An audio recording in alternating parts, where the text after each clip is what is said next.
we know that what is meant by subspace.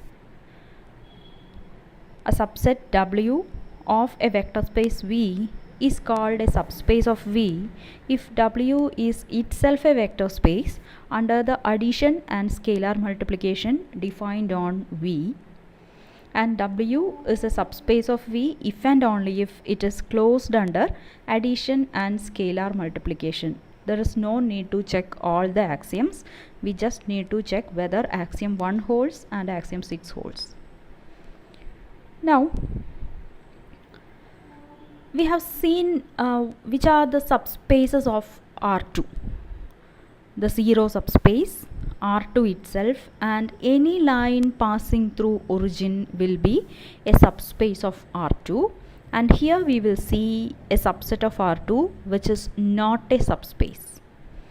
So I am taking W as the set of all points ordered pair xy in R2 with x greater than or equal to 0 and y greater than or equal to 0. So geometrically, if x is greater than or equal to 0 and y is greater than or equal to 0, we will be in the first quadrant or in the positive x-axis or positive y-axis. So this is our region under consideration. This is not a subspace of R2 because it is not closed under scalar multiplication. For example, suppose this is the point 1 1, so we have ordered pair 1 1 here. If we multiply ordered pair 1 1 with minus 1, we will get ordered pair minus 1, and it will be here in the third quadrant. It is not in the first quadrant. So this set is not closed under scalar multiplication. Okay. Hence it will not form a subspace of R2.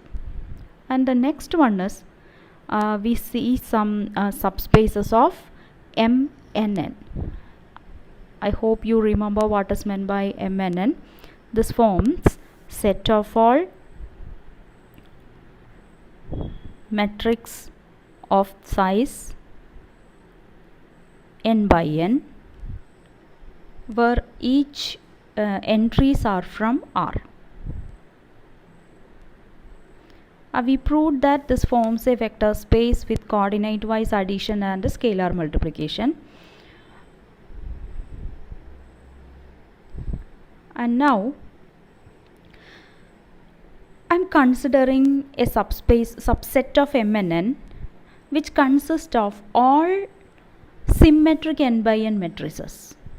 All the n cross n by n matrices which are symmetric. Symmetric means A transpose equal to A itself.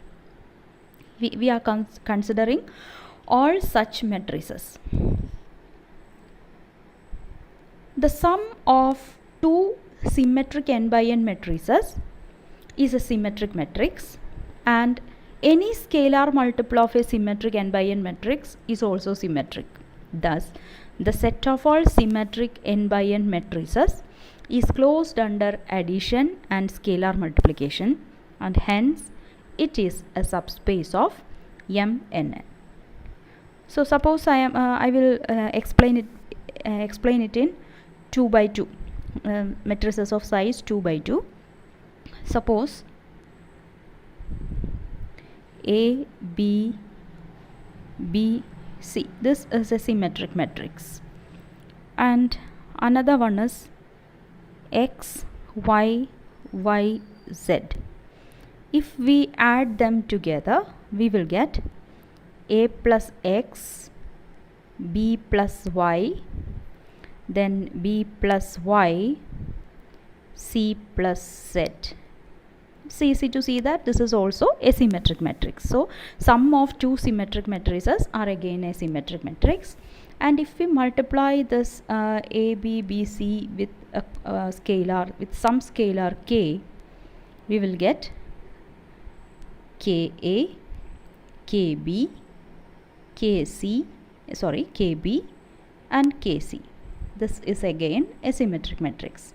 So the collection of all 2 by 2 symmetric matrices, or in general the collection of all n by n symmetric matrices are closed under addition as well as scalar multiplication, and hence it is a subspace of M and N.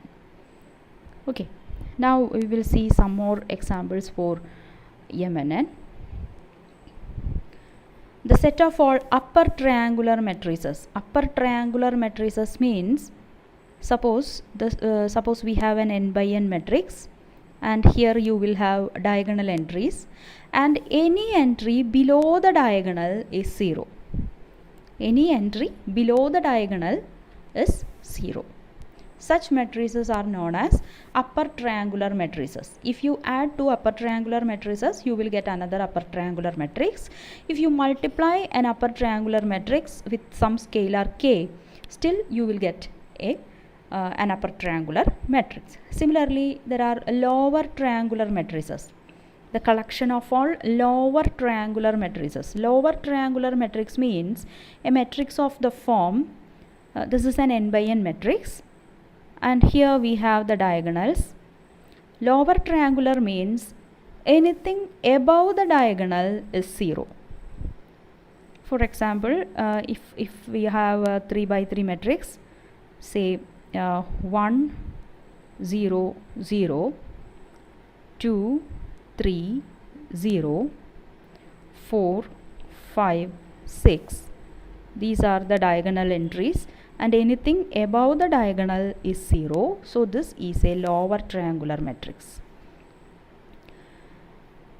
And it's easy to see that if you add two lower triangular matrices, you will get another lower triangular matrix, and if you multiply a lower triangular matrix with some scalar k, again you will get a lower triangular matrix. So the collection of all lower triangular n by n matrices is closed under addition as well as scalar multiplication, hence it is a subspace of M and N. Now the next one is set of all diagonal matrices. Only the diagonal entries can be non-zero. Anything other than diagonal entry is 0. Such matrices are known as diagonal matrices. If you add two diagonal matrices, you will get another diagonal matrix, and if you multiply a diagonal matrix with a scalar k, still you will get a diagonal matrix. So the collection of all diagonal n by n matrices forms a vector subspace of M and N, since it is closed under addition and scalar multiplication. So these are all subspaces of M and N. Set of all symmetric matrices, set of all upper triangular matrices, set of all lower triangular matrices, set of all diagonal matrices are all subspaces of M and N. Now we will see a subset of M and N that is not a subspace.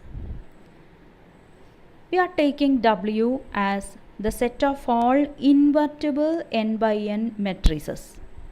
This will not be a subspace of M and N, for it is not closed under addition and not closed under scalar multiplication. One easy example is that take In, the 1 in the diagonal entries and zeros elsewhere. This is an invertible matrix. And the next one is minus In. I am taking another one, minus 1 in the diagonal positions and zeros elsewhere.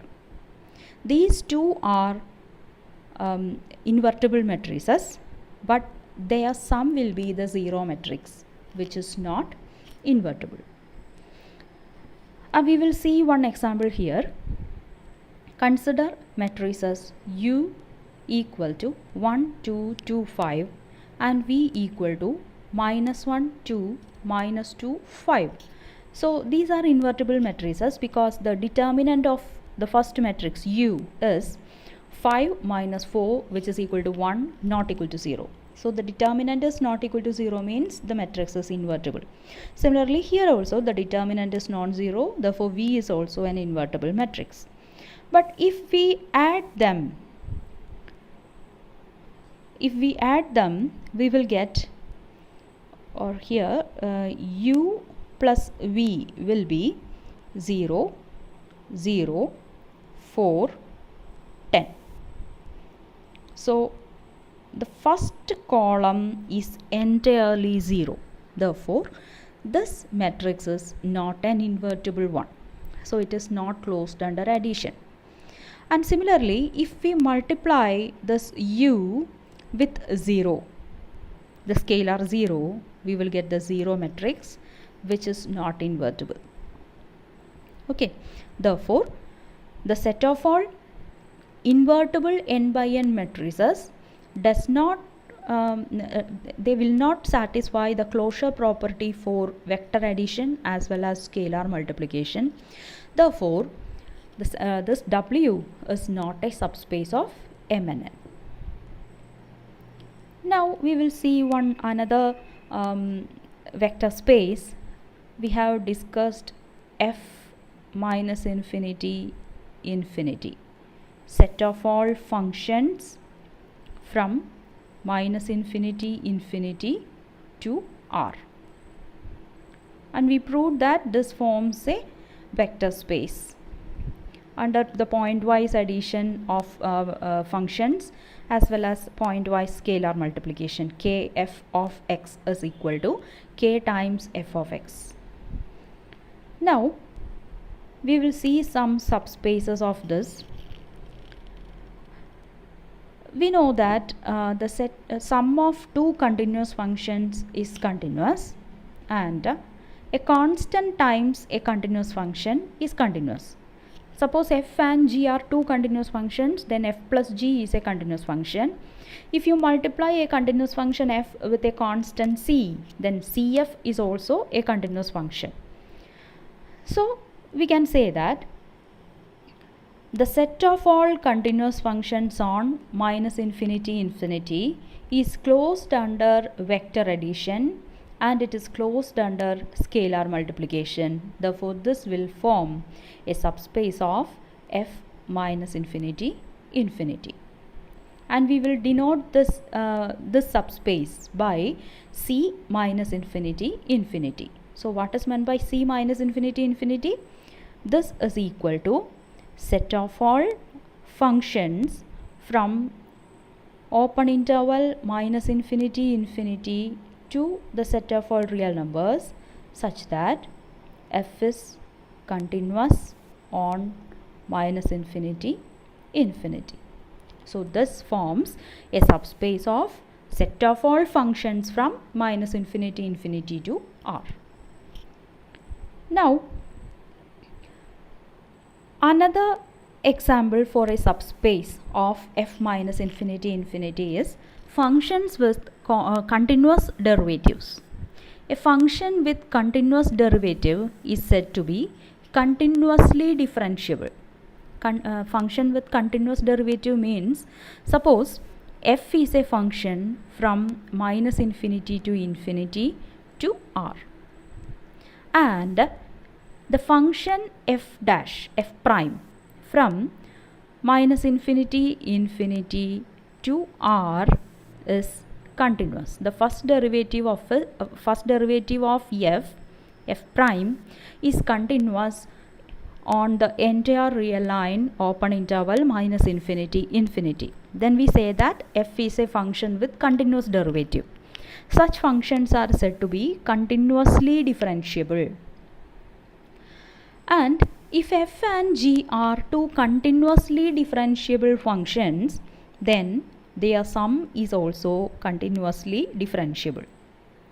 So the sum of two continuously differentiable functions is continuously differentiable, and that a constant times a continuously differentiable function is also continuously differentiable. So what we have is, if we take the collection of all continuously differentiable functions, it is closed under vector addition and it is closed under scalar multiplication. Therefore, the functions that are continuously differentiable on minus infinity infinity forms a subspace of f minus infinity infinity. Now, the set of all continuously differentiable functions on minus infinity infinity is denoted by c1 minus infinity infinity, where the superscript 1 emphasizes that the first derivatives are continuous.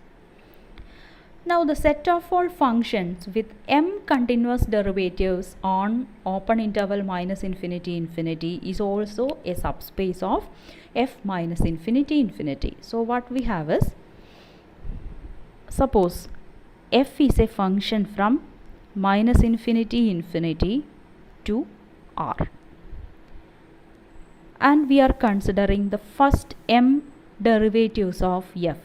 So, f prime, f double prime, f triple prime, and so on, fm, the mth derivative of f. These are all functions from minus infinity infinity to r, and these are all continuous functions. Here we are considering such functions. The first m derivatives are continuous. So, the set of all functions with m continuous derivatives on open interval minus infinity infinity is a subspace of f minus infinity infinity, and we will denote this space by cm minus infinity infinity. Also, the set of all functions with derivatives of all orders on minus infinity infinity is also a subspace of f or f minus infinity infinity. The functions like e power x or sin x, these are all infinitely differentiable. If you differentiate e power x infinitely many times, you will get e power x itself, and sin x can be differentiated infinitely many times. First derivative is cos x, next is minus sin x, then you will get minus cos x, and we can continue this process infinitely many times. So, such functions which are continuously differentiable at infinitely many times. So, the set of all functions with the derivatives of all orders on open interval minus infinity infinity also forms a subspace of set of all functions from minus infinity infinity to r. And this space, continuous infinitely differentiable functions, is denoted by c infinity on minus infinity infinity. Now, we are considering the space of all polynomials. We are considering all the polynomials. It forms a vector space under usual addition. Suppose p and q are two polynomials, then p plus q on x is defined as p of x plus q of x, and a constant times p of x is defined as constant times p of x.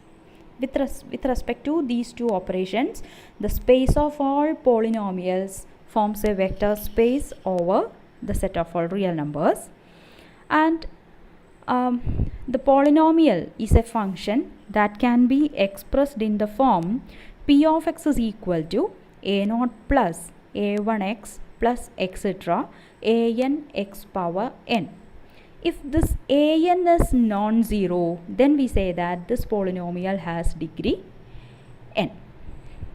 Okay, here the coefficients are all constants. The sum of two polynomials is a polynomial, and a constant times a polynomial is also a polynomial. So, the set of all polynomials forms a subspace of set of all functions from minus infinity infinity to r. means f minus infinity infinity. So set of all polynomials forms a subspace of f minus infinity infinity.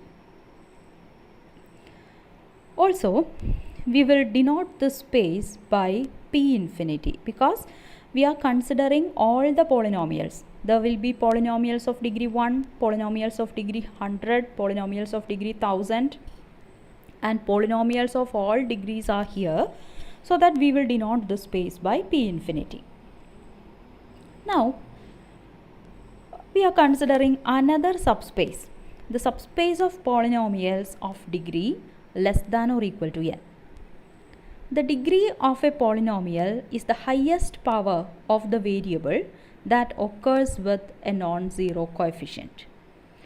We know that a polynomial of this is of this form: a0 plus a1x plus etc. an x power n. This is a polynomial, and if this an is non-zero, then we say that this polynomial has degree n. If an is 0 but an minus 1 is non-zero, then we say that this polynomial has degree n minus 1, and so on. So, if we take two polynomials of degree n, we are considering polynomials of degree equal to n only, whether it forms a subspace of f minus infinity infinity. For example, suppose I am taking p of x as 1 plus x square. This is a second degree polynomial, and I am considering q of x as minus 1 minus x square. This is also a second degree polynomial. If you add them together, you will get 0, which is a polynomial of degree 0. So, if we add two polynomials of same degree or is a degree equal to n, we may not get a polynomial of degree n. We may or may not get a polynomial of degree n. Anyway, it's not sure, just like in this case. So, we can say that the set of all nth degree polynomials are not closed under addition as well as scalar multiplication, because if you multiply p of x with 0, you will get the 0 polynomial. So, the set of all polynomials with degree equal to n will not be closed under addition as well as scalar multiplication, because it will not be so that it will not be a subspace of f minus infinity infinity. So, here we are taking this is another example: 1 plus 2x plus 3x square and 5 plus 7x minus 3x square. So, when we add them together, plus 3x square minus 3x square will get cancelled. What we have is 6 plus 9x, which is a polynomial of degree 1. So, however, for each non-negative integer n, the polynomials of degree n or less forms a subspace of f of minus infinity infinity, because if you add an nth degree polynomial and a polynomial of degree less than or equal to n, anyway we will not get a polynomial whose degree is greater than n. The degree of the sum will always be less than or equal to n. So, the set of all polynomials of degree less than or equal to n forms a subspace of f minus infinity infinity, and we will denote this space by Pn. Here we consider all constants to be polynomials of degree 0, because we know that a polynomial is of the form p of x is equal to a0 plus a1x plus etc. plus an x power n. Suppose this a1 is 0, a2 is 0, etc. an is 0, and the only one is non-zero is a0. Then we say that it is a polynomial of degree 0. Now, remark: polynomials are continuous functions. Okay, therefore we can say that the space of all polynomials, already we know that the space of all polynomials forms a subspace of f minus infinity infinity. At the same time, since polynomials are all continuous functions, we can say that the space of all polynomials is a subspace of c minus infinity infinity. Also, the polynomials have continuous derivatives of all orders on minus infinity infinity. Thus, it follows that P infinity is not only a subspace of f minus infinity infinity, but also it is a subspace of c minus infinity infinity, and it is a subspace of c1 minus infinity infinity. It is a subspace of c2 minus infinity infinity. In general, it is a subspace of cm minus infinity infinity for any natural number m. Also, in the previous examples, we considered functions that were defined at all points of the interval minus infinity infinity. But sometimes we will want to consider functions that are only defined on some sub-intervals of minus infinity infinity, say closed interval AB or open interval AB. In that case, we will use the notations CAB, C closed interval AB for the space of all continuous functions on closed interval AB, and C open AB is the space of all continuous functions on open interval AB. So we will continue our discussions on subspaces in our next class.